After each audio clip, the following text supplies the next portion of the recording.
ನಮಸ್ಕಾರ ವೀಕ್ಷಕರೇ, mobile numerology ಬಗ್ಗೆ ತಿಳಿಯೋಣ.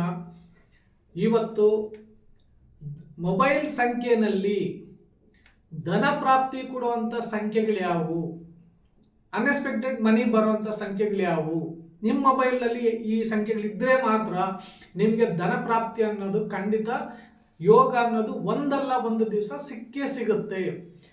ಆದರೆ ಅದಕ್ಕೆ ಆಪೋಸಿಟ್ ಇರೋ ಸಂಖ್ಯೆಗಳು ಆ ಮೊಬೈಲಲ್ಲಿ ಇರಬಾರ್ದು. ನಾನು ಮೊನ್ನೆ ಕೂಡ ಹೇಳಿದ್ದೀನಿ, ಧನ ಪ್ರಾಪ್ತಿ ಅನ್ನೋದು ಕೆಲವು ಸಂಖ್ಯೆಗಳಿದೆ. ಒಂದು ಸಂಖ್ಯೆ 12ನೇ ನಂಬರ್, ಹೆಸರಿನಲ್ಲಿ ಇದು ಬರಬಾರ್ದು. ಮೊಬೈಲ್ನಲ್ಲಿ 12ನೇ ಸಂಖ್ಯೆ ಬಂದರೆ ತುಂಬ ಒಳ್ಳೆ ನಂಬರ್, 12 ಆಯಿತು. 13ನೇ ಸಂಖ್ಯೆ ತುಂಬ ಒಳ್ಳೆ ನಂಬರ್ ಮೊಬೈಲ್ನಲ್ಲಿ ಬಂದರೆ, ಇವು 12, 13 ಈ ಸಂಖ್ಯೆಗಳು ಬಂದರೆ ಖಂಡಿತ ಧನ ಪ್ರಾಪ್ತಿ ಯೋಗ ಇದ್ದೇ ಇರುತ್ತೆ. ಜೊತೆಗೆ 31ನೇ ಸಂಖ್ಯೆ ಇದ್ರೂ ಕೂಡ ಧನ ಪ್ರಾಪ್ತಿ ಯೋಗ ಇರುತ್ತೆ.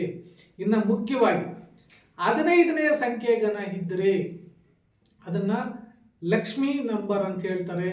15ನೇ ಸಂಖ್ಯೆ ಕೂಡ ಧನ ಪ್ರಾಪ್ತಿ ಕೊಡುವಂಥ ಸಂಖ್ಯೆನೇ. ಮತ್ತೆ 51 ಅನ್ನೋ ಸಂಖ್ಯೆ ಕೂಡ ಧನ ಪ್ರಾಪ್ತಿ ಕೊಡುವಂಥ ಸಂಖ್ಯೆನೇ.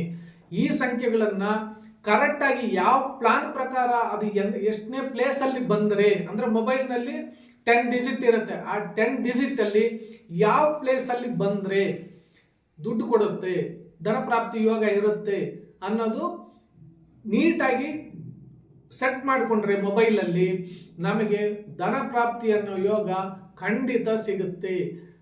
Thank you very much.